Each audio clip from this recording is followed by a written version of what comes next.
The third one are inductive effects.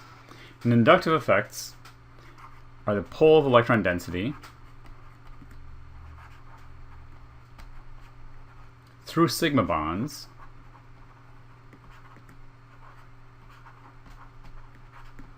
caused by differences in electronegativity.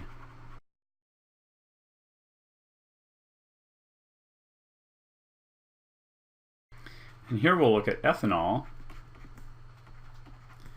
versus trifluoroethanol.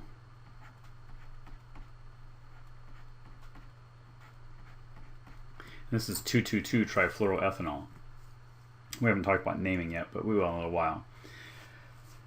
So again, we're going to look at the pKa's. The pKa of ethanol, still roughly 16. pKa of trifluoroethanol is 12.4. So now we need to try to explain why. If I go back and look at the conjugate base, it's always about the stability of the conjugate base. So the conjugate bases are very important.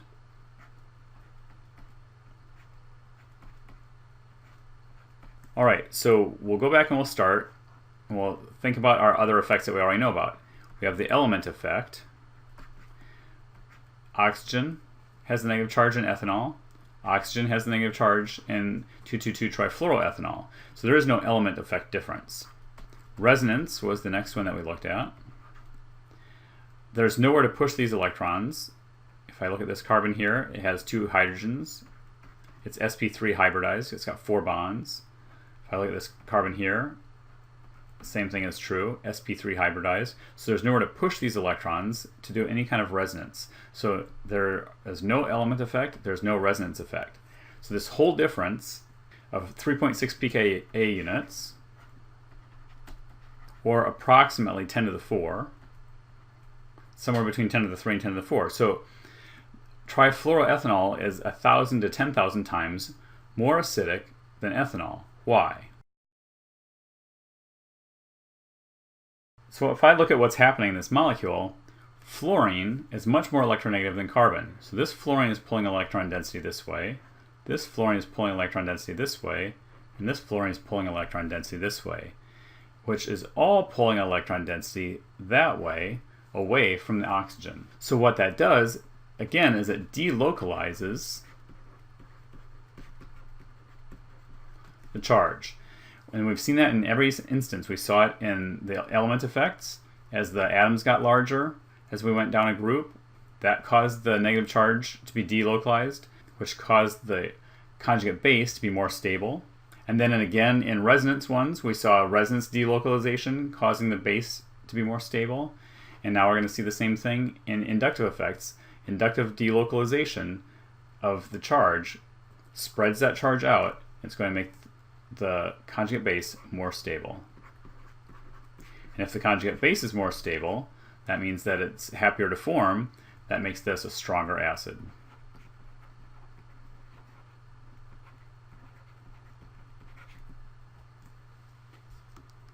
And the last of the 4 effects is hybridization.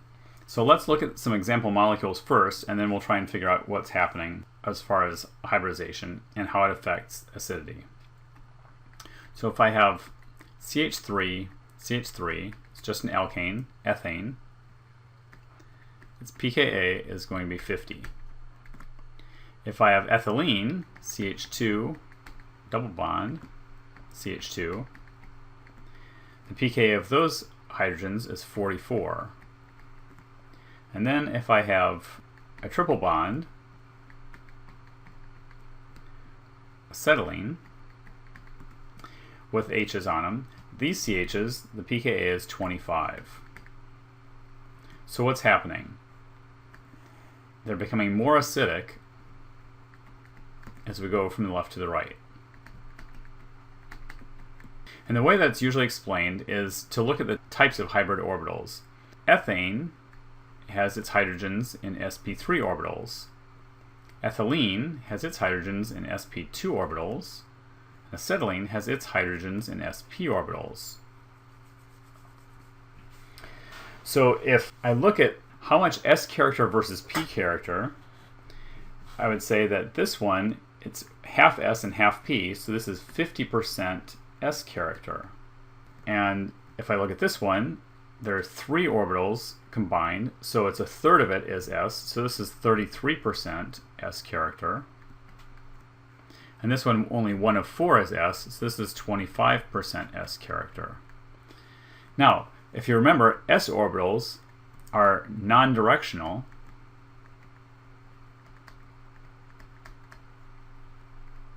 And since they're non-directional, the more s orbital you have, the less that the hybrid is pointing in an exact direction.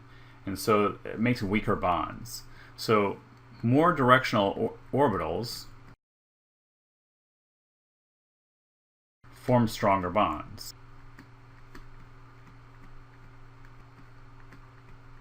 So if I go back and look at this, these are very directional.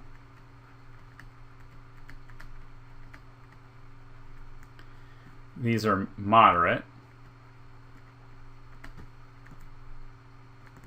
And these are the least directional of the hybrid orbitals. So the least directional means weaker bonds that are easier to break.